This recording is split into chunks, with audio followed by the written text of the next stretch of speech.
నమస్కారం రేషియా టీవీ వార్తలకు స్వాగతం. నా పేరు సుమలత. వార్తలు ముందుగా హెడ్లైన్స్.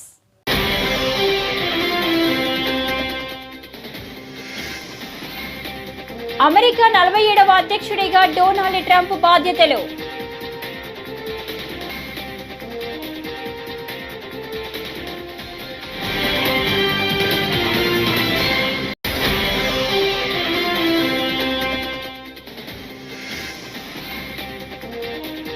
భారతీయుల రక్తంలోనే వ్యాపార లక్షణాలు ఉన్నాయని ఏపీ సీఎం చంద్రబాబు నాయుడు.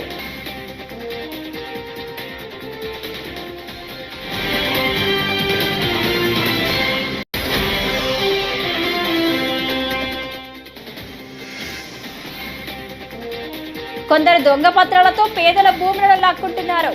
ఈటెల రాజేందర్.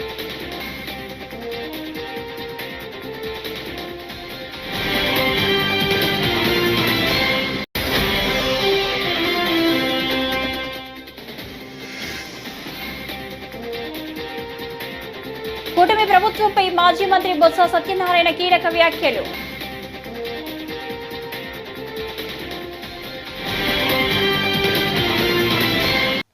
ఇక డీటెయిల్స్ చూస్తే, అమెరికా 47వ అధ్యక్షుడిగా డొనాల్డ్ ట్రంప్ బాధ్యతలు స్వీకరించారు.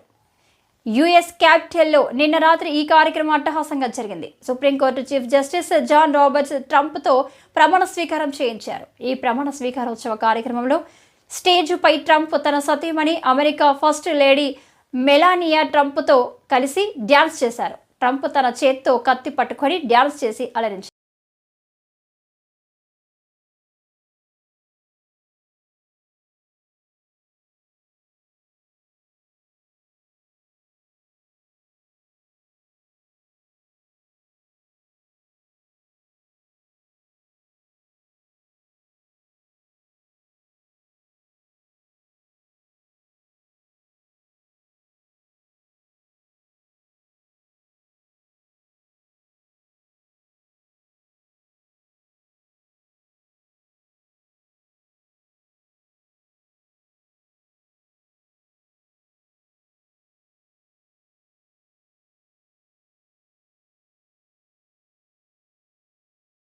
భారతీయుల రక్తంలోనే వ్యాపార లక్షణాలు ఉన్నాయని ఏపీ సీఎం చంద్రబాబు నాయుడు అన్నారు. దావోస్లో ప్రపంచ ఆర్థిక సదస్సులో భాగంగా సిఐఐ ఆధ్వర్యంలో గ్రీన్ ఇండస్ట్రియలైజేషన్పై నిర్వహించిన సదస్సులో సీఎం చంద్రబాబు మాట్లాడారు. ప్రపంచ దేశాలకు భారతీయులు అత్యుత్తమ సేవలు అందిస్తున్నారని కొనియాడారు. 2047 కల్లా అభివృద్ధిలో భారత్ టాప్ 1లో ఉంటుందన్నారు.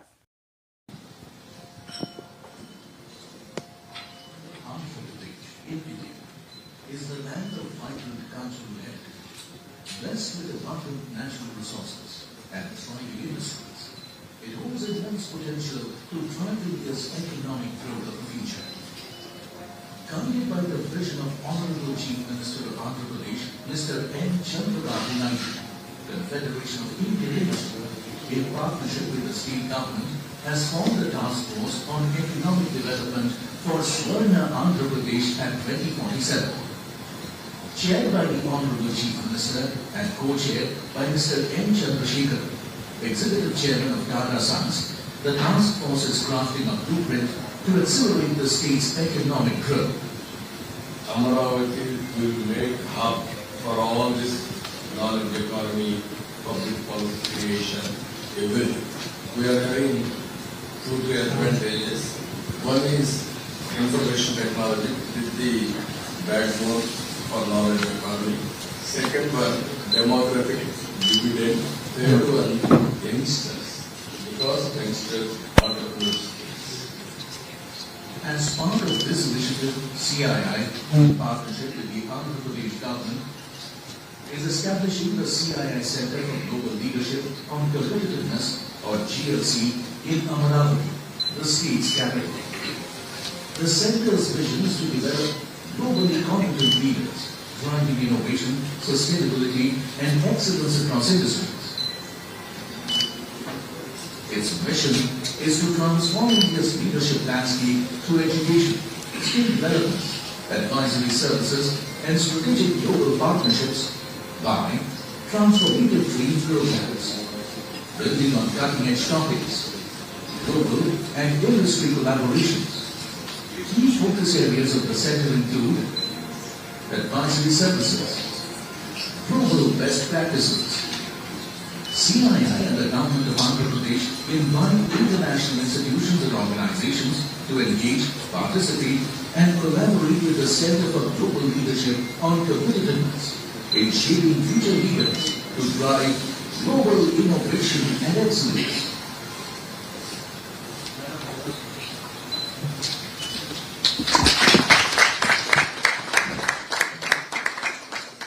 కొందరు వ్యక్తులు దొంగ పత్రాలు సృష్టించి పేదల ఇళ్లను లాక్కుంటున్నారని భాజపా ఎంపీ ఈటెల రాజేందర్ ఆరోపించారు.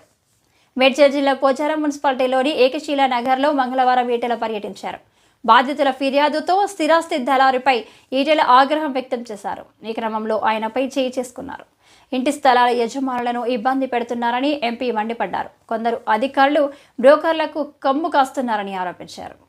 హైదరాబాద్ చుట్టుపక్కల 30 ఏళ్ల క్రితం 40 ఏళ్ల క్రితం చిన్న ఉద్యోగాలు చేసుకునే వాళ్ళు, చిన్న వ్యాపారం చేసుకునే వాళ్ళు ఆనాడు భూములు కొనుక్కొని ఇల్లు కట్టుకుంటున్న సందర్భంలో మళ్ళీ మాకు వేరే రిజిస్ట్రేషన్ ఉందని చెప్పి దొంగ డాక్యుమెంట్స్ గుర్తించుకొని పోలీసు వాళ్ళని మేనేజ్ చేసుకొని రెవెన్యూ అధికారులను మేనేజ్ చేసుకొని పేదలు కట్టుకునేటువంటి ఇళ్ల మీద దౌర్జన్యం చేస్తున్నారు.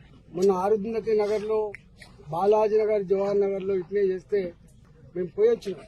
పేదల వాళ్ళు 40 గజాలు 60 గజాలలో ఇల్లు కట్టుకునేటువంటి పేదల వాళ్ళు 40,000 50,000 జమ చేసుకొని ఒక రేకుల షెడ్ వేసుకుంటే కూలగొట్టిపోతున్నారు. 50,000 రూపాయల నుంచి 2 లక్షల రూపాయలు ఇస్తే తప్ప పేదలు ఆ రేకుల షెడ్ వేసుకునే పరిస్థితి లేదు. దాని మీద నేను రెవెన్యూ మంత్రి గారితో మాట్లాడినా, కలెక్టర్ గారితో మాట్లాడినా, సిపి గారితో కూడా మాట్లాడినా. నేను 6 నెలలు అవుతుంది భారతీయ జనతా పార్టీ ఎంపీకి ఇక్కడ గెలిచి. 6 నెలల నుంచి ప్రతి నిత్యం కూల్చివేతల బాధలు తప్ప, పేదల కన్నీళ్లు తప్ప, నా ఇండ్లు కూలగొడుతున్నారు, నా జాగలు గుంజుకుంటున్నారు, నేను కాంపౌండ్ వాళ్ళు కడితే కూడా గుండాలు బెదిరిస్తున్నారు, మా కాలనీలలో కిరాయి గుండాలు లిక్కర్ సీసాలు తెచ్చుకొని తాకుండా మా మీద దౌర్జన్యం చేస్తున్నారు. ఎటుపోతుంది సారు ఇది? ఇంత పెద్ద విశ్వనగరం అని చెప్తా ఉన్నారు, ఇంత గొప్ప పోలీస్ అని చెప్తా ఉన్నారు, పేదల ప్రాణాలకు రక్షణ లేకుండా పోతుందని చెప్పి కన్నీళ్లు పెడతా ఉన్నారు. నిన్న నా దగ్గరికి ఏకశిలా నగర్ కాలనీ వాసులు వచ్చింది. 1985 ఆనాడు ఇక్కడ ఎకరం 10,000 రూపాయలు 5,000 రూపాయలకి ఎకరం ఉండే. ఇక్కడ ఆనాడు రియల్ ఎస్టేట్ వాళ్ళు ఫ్లాట్ చేస్తే కొనుక్కున్నారు. వాళ్ళు అందరూ కూడా రెవెన్యూ ఉద్యోగులు ఉన్నారు, ఇలా పోలీస్ డిపార్ట్మెంట్ లో పనిచేసే వాళ్ళు ఉన్నారు, రిజిస్ట్రేషన్ ఆఫీస్ లో పనిచేసే వాళ్ళు ఉన్నారు. ఇలా 32 డిపార్ట్మెంట్లలో పనిచేసేటువంటి ఆనాటి చిన్న ఉద్యోగులు ఇక్కడ జాగాలు కొనుక్కున్నారు. ఇక్కడ ఇల్లు కట్టుకుందామంటే ఆనాడు దొంగల భయం కాబట్టి, రాళ్ళు రప్పలున్న గుట్టల భూములు కాబట్టి, చెట్లు కంచెలున్న భూములు కాబట్టి సెక్యూరిటీ భయపడి ఆమెను కట్టుకొని మెల్లమెల్లగా జాగాల ఖరీదు పెరుగుతున్నప్పుడు, వాళ్ళకు 4 పైసలు జమ అవుతున్నప్పుడు ఇల్లు కట్టుకునే ప్రయత్నం చేసి కొంతమంది ఇల్లు కట్టుకున్నారు. ఇవాళ ఇల్లు కట్టుకునే ప్రయత్నం చేస్తున్నప్పుడు ఇక్కడ మొన్న కొత్త గవర్నమెంట్ వచ్చిన తర్వాత మొన్నటి వరకు పాలక మండలి గ్రామ పంచాయతీ ఉన్నంత వరకు, మున్సిపాలిటీ ఉన్నంత వరకు వాళ్ళకి పర్మిషన్లు వచ్చినాయి. కానీ కొత్త ఈ గ్రామ పంచాయతీ పాలక మండలి వాళ్ళ టైం అయిపోయిన తర్వాత స్పెషల్ ఆఫీసర్ల పాలనను తెచ్చి ఇక్కడ కట్టుకునేటువంటి ఇండ్లకు పర్మిషన్ ఇస్తలేరు. అంటే కంచే చేరును మేసినట్టుగా ఏ పేదలకైతే అండగా ఉండి వాళ్ళకు పర్మిషన్లు ఇచ్చి ఇల్లు కట్టుకుంటాడు చేయను ప్రభుత్వమే స్వయంగా ఇక్కడ ఇల్లు కట్టుకోకుండా నిషేధించింది. పర్మిషన్ ఇస్తలేదు. ఇవాళ కట్టుకునేటువంటి వాటికి కూలగొడతా ఉన్నారు. కూలగొట్టేది ప్రభుత్వ అధికారులు కాదు, కూలగొట్టి గుండాలు కూలగొడతా ఉన్నారు. ఇవాళ గ్రామ పంచాయతీ లేఅవుట్ ఉన్నప్పుడు 2007లో ఒక చట్టం వచ్చింది. గ్రామ పంచాయతీ లేఅవుట్లు ఐసీసీ కట్టుకోవద్దు, ఎల్ఆర్ఎస్ కింద మళ్ళీ రెగ్యులైజ్ చేసుకోవాలి. పాపం రెగ్యులైజ్ కూడా చేసుకుంటున్నారు. వాళ్ళు ప్రభుత్వానికి రెగ్యులేషన్ ఫీజులు కడుతున్నారు, ప్రభుత్వానికి పర్మిషన్ ఫీజులు కడుతున్నారు, అయినా కూడా కూలగొడతా ఉన్నారు.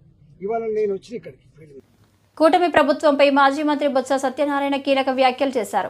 విజయనగరంలో సోమవారం మీడియాతో మాట్లాడారు. రామతీర్థంలో రాముడు విగ్రహం తల విరగ్గొట్టిన ఘటనలో A2 ముద్దాయిని సీఎం రిలీఫ్ ఫండ్ నుండి ఆర్థిక సాయం ఎలా ఇచ్చారని ప్రశ్నించారు. ముద్దాయికి 5 లక్షలు ఇవ్వడం అంటే వ్యవస్థకు ఏం సమాధానం చెప్పదలుచుకున్నారని, ఏం ప్రోత్సహిస్తున్నారని, అసలు నేరస్తులు ఎవరో తేల్చండి అని బొత్స ఘాటు విమర్శలు చేశారు.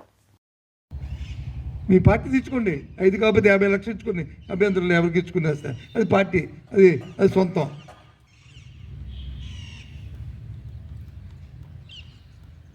సాక్షాత్తు రామతీర్థంలో ఉన్న ఆ రాముడు తన నదికి ముద్దాయిగా ఉంటున్న వ్యక్తిని వచ్చి మీరు 5 లక్షల రూపాయలు ఇచ్చి దేన్ని ప్రోత్సహిస్తున్నారు? మీరు దేన్ని సమర్థిస్తున్నారు? ఏమిటి మీ ఆలోచన? ఏమిటి మీ ఉద్దేశం? నేను అడుగుతున్న చోటుకి అదే ఒకటే. కేసు ఫాల్స్ అయినప్పుడు ముందు కేసుని తొలగి దాన్ని ఎగ్వేట్ చేసి అది నిరాపరాధి అని చెప్పి ఆయనకి ఏదైనా సాయం చేసుకుని నిజంగా ఆయన నష్టం జరిగితే తప్పు కాదు.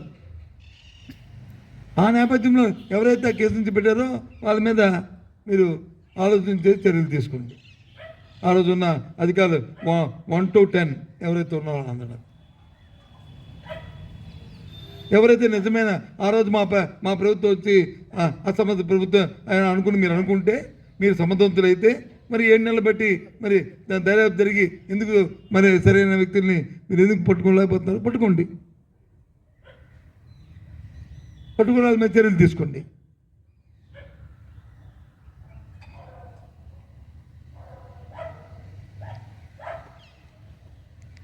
టర్కీలో జరిగిన ఓ ఘోర అగ్ని ప్రమాదంలో 10 మంది మృత్యువాత పడ్డారు. బోలో ప్రావిన్స్లో ఉన్న గ్రాండ్ కర్తాల్ హోటల్లో ఈ ప్రమాదం జరిగింది. 12 అంతస్తులు ఉన్న ఆ హోటల్లో తెల్లవారుజామున 3:30 అగ్ని ప్రమాదం జరిగింది. అగ్ని ప్రమాదానికి గల కారణాలపై దర్యాప్తు చేపడుతున్నారు.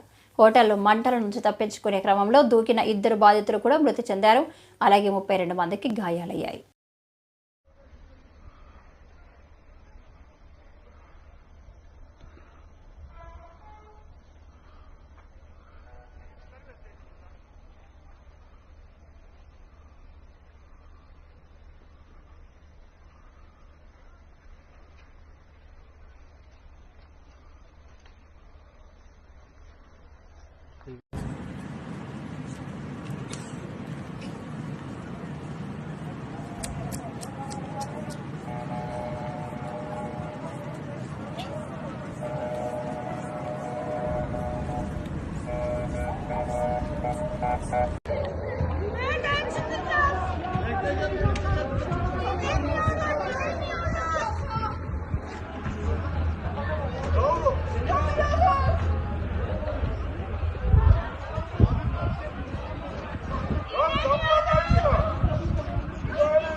తిరుమల శ్రీవారిని సినీ నటి సంయుక్త, పూరి జగన్నాథ్ తనయుడు ఆకాష్ దర్శించుకున్నారు. మంగళవారం వీఐపీ ప్రారంభ విరామ దర్శన సమయంలో వేర్వేరుగా స్వామివారి సేవలో పాల్గొన్నారు. గర్భాలయంలో స్వామివారిని దర్శించుకున్న వీరికి రంగనాయకుల మండపంలో పండితులు ఆశీర్వచనం చేసి స్వామివారి తీర్థ ప్రసాదాలను అందజేశారు.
రావడం జరిగింది. స్వామివారి దర్శనం కోసం చాలా అద్భుతంగా జరిగింది. చాలా సంతోషం. Thank you so much. Sir next movie project next ఇప్పుడు తల్వారం సమయ వస్తున్నాను. సో ఈ మంత్ ఎండింగ్ స్టార్ట్ అవబోతుంది. సో స్టార్ట్ అయ్యే ముందు స్వామివారి ఆశీర్వాదం కోసం వచ్చాను. చాలా హ్యాపీ. నాన్నగారితో నాన్నగారు ఇప్పుడు యాక్చువల్లీ నాన్నగారు కథ రాస్తున్నారండి, రైటింగ్ స్క్రిప్ట్. సో నాది టైం ఉందండి, డాడీతో టైం ఉంది. సో ఇప్పుడు డాడీ గారు అయితే కథ రాస్తున్నారు, బట్ అది ఇంకా ఏ హీరో అనేది ఇంకా ఫిక్స్ అవుతుంది. సో వేస్తున్నాను. Thank you. అందరికీ నమస్కారం. నా తిరుపతిలో దర్శనం చాలా బాగా జరిగింది, చాలా సంతోషంగా ఆనందంగా ఉంది. ఏంటో తిరుపతి నాకు చాలా క్లోజ్, ఏం చెప్పాలో తెలీదు. బాలాజీ దర్శనం చేస్తే లైఫ్ చాలా బాగా జరుగుతుంది అని నా నమ్మకం. సో దిస్ ఇయర్ నాకు చాలా ఇంపార్టెంట్, చాలా మూవీస్ వస్తున్నాయి. సో నాకు మాత్రం కాదు, నేను నాతో పాటు వర్క్ చేస్తున్న అందరికీ చాలా మంచి ఒక ఇయర్ రావాలి అని కోరుకున్నాను. ప్రాజెక్ట్స్ 4-5 ప్రాజెక్ట్స్ చేస్తున్నానండి. సో అన్నీ కలిసి బ్యాక్ టు బ్యాక్ వస్తుంది, రిలీజ్ అవుతుంది ఈరోజు. Thank you. అనకాపల్లి జిల్లా పరవాడలోని మెట్రోకేమ్ ఫార్మా కంపెనీలో ఇవాళ తెల్లవారుజామున భారీ అగ్ని ప్రమాదం జరిగింది. కార్మికులు షిఫ్ట్కు వెళ్తున్న క్రమంలో ఏటీసీ సాల్వెంట్స్ ట్యాంక్ వద్ద ఒక్కసారిగా మంటలు చెలరేగాయి. దాంతో కార్మికులు భయంతో బయటకు పరుగులు తీశారు. ప్రమాదంలో గాయపడిన వారి వివరాలు తెలియాల్సి ఉంది. కంపెనీలో వరుస ప్రమాదాలతో స్థానికులు, కార్మికులు భయాందోళనకు గురవుతున్నారు.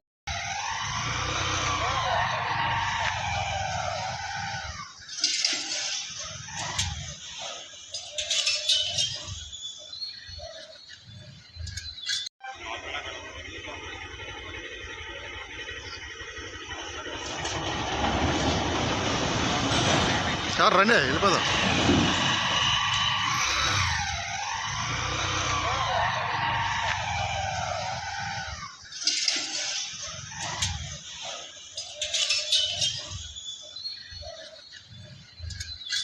నల్గొండ పట్టణంలో రైతు మహాధర్నా నిర్వహిస్తున్న విషయం తెలిసిందే.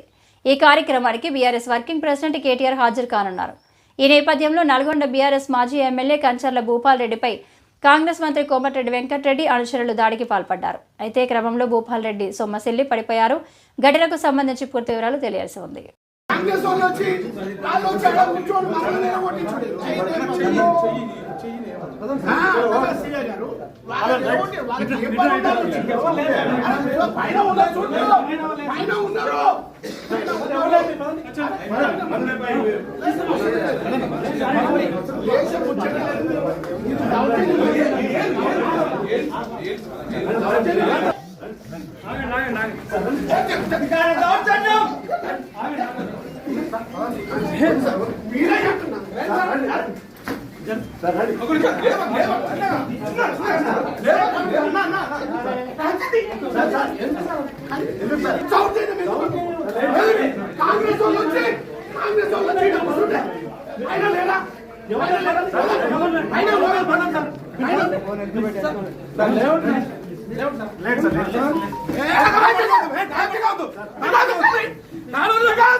ఇదేం పద్ధతి నాకు అర్థం కాదు. ఇదేం దౌర్జన్యం? కాంగ్రెస్ వాళ్ళు వచ్చి పైన కూర్చుంటే వాళ్ళు ఎక్కితే మీరు పంపిస్తున్నారు. వాళ్ళు వస్తే మీరు ఇదేంటి? వాళ్ళు వచ్చి వాళ్ళని ఎలగొట్టండి ఫస్ట్.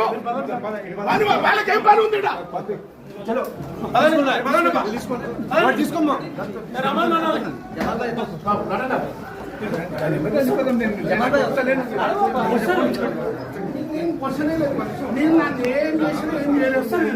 పరిశ్రమలు తీసుకురావాలన్నా, ఉద్యోగ అవకాశాలు కల్పించాలన్నా ఒక చంద్రబాబుకే సాధ్యమని చీఫ్ విప్ వినుకొండ ఎమ్మెల్యే జీవి ఆంజనేయులు అన్నారు.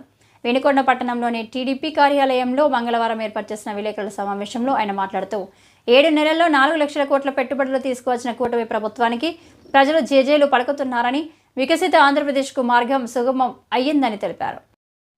పరిశ్రమలు పెట్టాలన్నా, పెట్టుబడులు తీసుకురావాలన్నా, ఉద్యోగాలు ఇవ్వాలన్నా ఒక్క ఎన్డీఏ ప్రభుత్వం చంద్రబాబు గారికే సాధ్యం.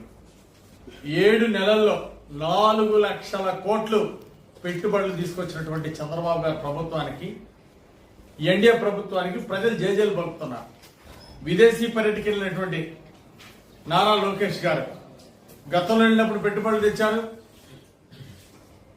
అట్లాగే అనేక పరిశ్రమలతో చంద్రబాబు గారు, లోకేష్ గారు చేసినటువంటి చర్చలు ఫలవంతమైనాయి. పెట్టుబడులు వరదలా వస్తున్నాయి. 7 నెలల్లో 4 లక్షల కోట్లు పెట్టుబడులు వచ్చాయంటే ఏ రాష్ట్రంలో వచ్చినాయా? ఇది వికసిత్ ఆంధ్రప్రదేశ్కి, స్వర్ణాంధ్రప్రదేశ్కి మార్గం సుగమమైంది.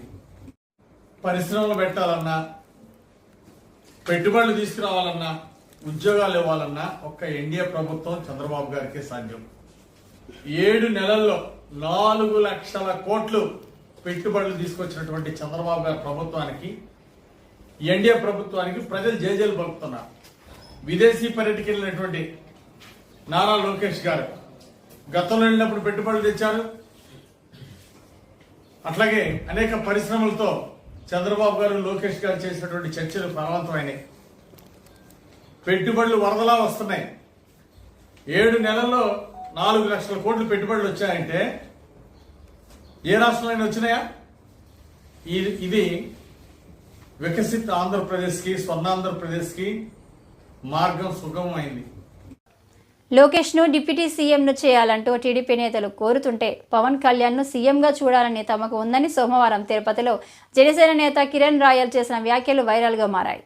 ప్రజారాజ్యం పార్టీ పెట్టినప్పటి అభిమానులు తెలుగు రాష్ట్రాల ప్రజలు పవన్ను సీఎం హోదాలో చూడాలని కోరుకుంటున్నారని చెప్పారు. కూటమిగా ఉన్నప్పుడు జాగ్రత్తగా మాట్లాడాలని టీడీపీ నేతలకు సూచించారు. ఓకే, మీడియా మిత్రులు నమస్కారం.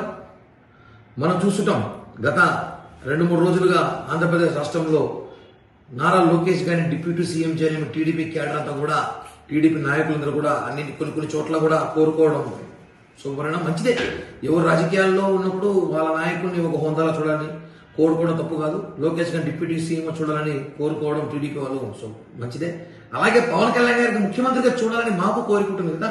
ఎందుకంటే మేము కూడా ప్రజారాజ్య పార్టీ తర్వాత జనసేన పార్టీ పెట్టినప్పటి నుంచి పవన్ కళ్యాణ్ గారు ముఖ్యమంత్రిని చూడాలని మేము, మాతో పాటు బడుగు బలైన వర్గాలు, ఈ 2 తెలుగు రాష్ట్రాల కోట్లాది అభిమానులు ఆయన ముఖ్యమంత్రిగా చూడాలని కోరుకుంటున్నా కూడా మాకు అభిప్రాయం ఉంటాయి.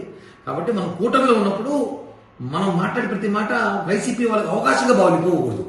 మనం చంద్రబాబు గారు, పవన్ కళ్యాణ్ గారు ఎలా అనుకుంటుంటే ఈరోజు మేము మెగా బ్రదర్స్ అంటే 3 కాదు 9 చంద్రబాబు గారితో కలిపి అలా అన్యూన్యంగా మనం కూటమి విజయం చేస్తాం, వెళ్తున్నాం ముందుకి, అన్ని సక్సెస్ అవుతున్నాం, అన్ని నిధులిస్తున్నాం, అన్ని చేస్తున్నాం అభివృద్ధితో పాటు. ఇలాంటప్పుడు మనల్ని చెడగొట్టాలని చెప్పి వైసీపీలో కొంతమంది బ్యాచ్ ఎదురు చూస్తుంటారు. ఆ బ్యాచ్కి అవకాశం ఇవ్వకూడదు కాబట్టి చెప్తున్నాము. ఎన్నికల ముందు ఏదైతే ఒప్పందంతో మనం ముందుకెళ్ళాము ఎన్నికలకి, ఆ ఒప్పందంతోనే మనం ముందుకెళ్తే మంచిది. దానివల్ల ఏమవుతుంటే రాజకీయాల్లో అలజడి సృష్టించకుండా బాగుంటుంది. పవన్ కళ్యాణ్ గారిని ముఖ్యమంత్రిగా చూడాలని చెప్పి కోట్లాది మంది అభిమానులు భారతదేశంలో కోరుకుంటున్నారు. అది వాస్తవం. కాబట్టి మనసులో మాట్లాడుతుంది. అవి మాట్లాడేటప్పుడు కొంచెం ఒకసారి మనం చూసి మాట్లాడుకుంటే, ఎందుకంటే వైసీపీ వాళ్ళకి పెయిడ్ ఆర్టిస్టులకి అవకాశం ఇచ్చినట్టు వాళ్ళు దీన్ని సోషల్ మీడియాలో చాలా హంగామా చేస్తూ కూటమి చీలిపి రకరకాల ప్రయత్నిస్తున్నారు. కూటమి చేర్చిన ఎవరన్నా కాదు. 10 సంవత్సరాల కూటమితో రాష్ట్ర అభివృద్ధి చేయడం పవన్ కళ్యాణ్ గారి లక్ష్యం. పవన్ కళ్యాణ్ గారి నాయకుడి రాష్ట్రానికి కాదు దేశానికి అవసరం చెప్పి కూడా తెలియజేస్తున్నాం. తూర్పుగోదావరి జిల్లాలో ప్రజల అవసరాలకు అనుగుణంగా 9 ఇసుక ర్యాంపుల ద్వారా 10 డిస్టిలేషన్ పాయింట్ల వద్ద ఇసుకను అందుబాటులో ఉంచుతున్నట్లు కలెక్టర్ ప్రశాంతి తెలిపారు. సోమవారం రాజమండ్రిలోని జిల్లా కలెక్టరేట్ వద్ద జిల్లా స్థాయి ఇసుక కమిటీ సమావేశాన్ని నిర్వహించారు. ఈ సందర్భంగా ఆమె మాట్లాడుతూ బోట్స్ మ్యాన్ సొసైటీ సభ్యులను ఇసుక రీచ్లలో త్రవ్వకాలు లోడింగ్కు అనుమతిస్తున్నట్లు కలెక్టర్ పేర్కొన్నారు.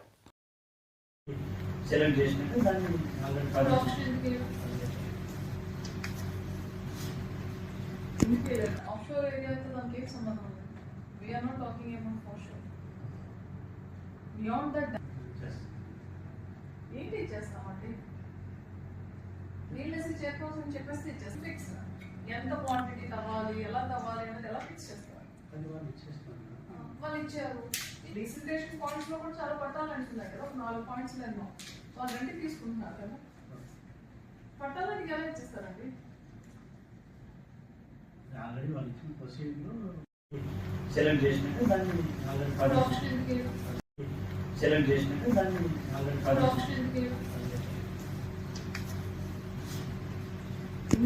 ఆఫ్షోర్ ఏరియా అయితే దానికి ఏం సంబంధం ఉంది.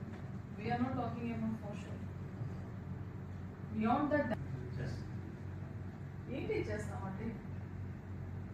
నీళ్ళేసి చేరుకోవాల్సి చెప్పేస్తే ఇచ్చేస్తాం. ఫిక్స్ ఎంత క్వాంటిటీ తవ్వాలి, ఎలా తవ్వాలి అనేది ఎలా ఫిక్స్ చేస్తారు. వాళ్ళు ఇచ్చారు. డీసిల్టేషన్ పాయింట్స్ లో కూడా చాలా పట్టాలు అంటున్నారు కదా, 4 పాయింట్స్ ఎన్నో వాళ్ళు రెంట్ తీసుకుంటున్నారు కదా.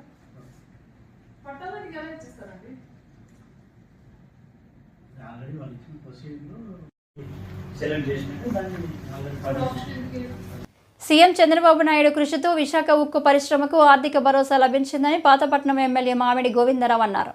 మంగళవారం పాతపట్నం ఎమ్మెల్యే క్యాంపు కార్యాలయంలో మీడియా సమావేశం నిర్వహించారు. ఈ సందర్భంగా ఆయన మాట్లాడుతూ సీఎం చంద్రబాబు కృషి పట్టుదలతో ఆర్థిక సంక్షోభంలో ఉన్న విశాఖ స్టీల్ ప్లాంట్ కాపాడేందుకు 11,440 కోట్ల ఆర్థిక ప్యాకేజీని సాధించారన్నారు. ఆంధ్రులందరినీ మోసం చేసి మొదటి నీ కేసులు మాఫీ కోసం నువ్వు పోరాడితే ఈ రోజు చంద్రబాబు నాయుడు గారు ఆంధ్రుల ఉక్కు ఆత్మగౌరవం కోసం ఆయన ఢిల్లీ వెళ్ళి ఈ రోజు తాలూకా ఆంధ్రుల ఉక్కు ఆంధ్రుల ఆత్మగౌరవం అని చెప్పి ఈ రోజు మన తాలూకా ఉక్కు పరిశ్రమను కాపాడిన మహానుభావుడు చంద్రబాబు నాయుడు గారు ప్రజలందరూ గమనిస్తున్నారు. అందుకోసమే ఈ రోజు అందరూ హ్యాపీగా ఉన్నారు. ఆంధ్రప్రదేశ్ ప్రజలందరూ కూడాను విశాఖ ఉక్కు ఈ రోజు ప్రైవేట్ పరం అవడం లేదు. ఈ రోజు మన సొంతం అవుతుంది. ఈ రోజు అంతా అభివృద్ధి పదంలో రన్ అవుతుందని తెలియజేసుకుంటూ మరొకసారి ఖబర్దార్ జగన్మోహన్ రెడ్డి మళ్ళీ తప్పుడు మాధ్యమాలతో సోషల్ మీడియాలో పెట్టకుండా వాస్తవాల పరిగణన తీసుకొని వాస్తవాలు సోషల్ మీడియా కూడా ఒక విషయం మన మానవ పురోగతికి సోషల్ మీడియా ఉపయోగించాలి కానీ ఒక రాంగ్ ట్రాక్ కోసం సోషల్ మీడియా ఉపయోగించకూడదు. కాబట్టి దీన్ని తీవ్రంగా ఖండిస్తున్నామని తెలియజేసుకుంటూ సెలవు తీసుకుంటున్నాను. ఈ వార్తలు ఇంతటితో సమాప్తం. నమస్కారం.